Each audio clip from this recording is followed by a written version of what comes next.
So ನಮಗೆ ಶಕ್ತಿ ಬರ್ತಕ್ಕಂಥದ್ದು carbohydrate ಇಂದ ಅಂತ ನಾನೇನು ಹೇಳಿದೆ. ಮೇನ್ಲಿ ಪ್ರೋಟೀನ್ ಇಂದನೂ ಬರುತ್ತೆ, ಫ್ಯಾಟ್ ಇಂದನೂ ಬರುತ್ತೆ, ಅದರಿಂದ ರಿಲೇಟಿವ್ಲಿ ಇಸ್ ಕಮ್ಮಿ. ಸೊ ಮೇನ್ಲಿ ಕಾರ್ಬೋಹೈಡ್ರೇಟ್ಸ್ ಇಂದ ಬರೋದ್ರಿಂದ ನಾವು ಎಷ್ಟು ಖರ್ಚು ಮಾಡ್ತೀವಿ ಲೆಕ್ಕ ಹಾಕಬೇಕು, ಅದಕ್ಕೆ ತಕ್ಕನಾಗಿ ನಾವು ಕಾರ್ಬೋಹೈಡ್ರೇಟ್ಸ್ ತಿನ್ಬೇಕು, ಆಯ್ತಾ. ಸೊ ವೆಜ್ ನಾನ್ ವೆಜ್ ಅಂತ ಬಂದ್ರೆ it doesn't matter whether you are having vegetarian food or non vegetarian food. ಅದು ನಿಮ್ಮ ಅಭ್ಯಾಸಗಳು, ನಿಮ್ಮ ಇಷ್ಟಗಳು, ನಿಮ್ಮ ಇಷ್ಟಕ್ಕೆ ತಕ್ಕಂತೆ ತಗೋಬಹುದು. ಯಾವುದು ತಪ್ಪು ಯಾವುದು ಸರಿ ಅಂತ ಇಲ್ಲ. ಆದರೆ ಪ್ರಮಾಣ ಬಹಳ ಮುಖ್ಯ, ಕ್ವಾಂಟಿಟಿ ಬಹಳ ಮುಖ್ಯ.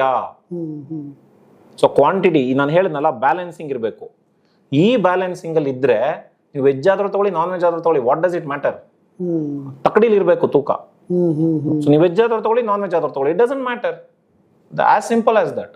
ಸೊ ನಾವು ಎಲ್ಲಿ ನಾನ್ ವೆಜ್ಜು ದಾರಿ ತಪ್ತಾ ಇದೆ?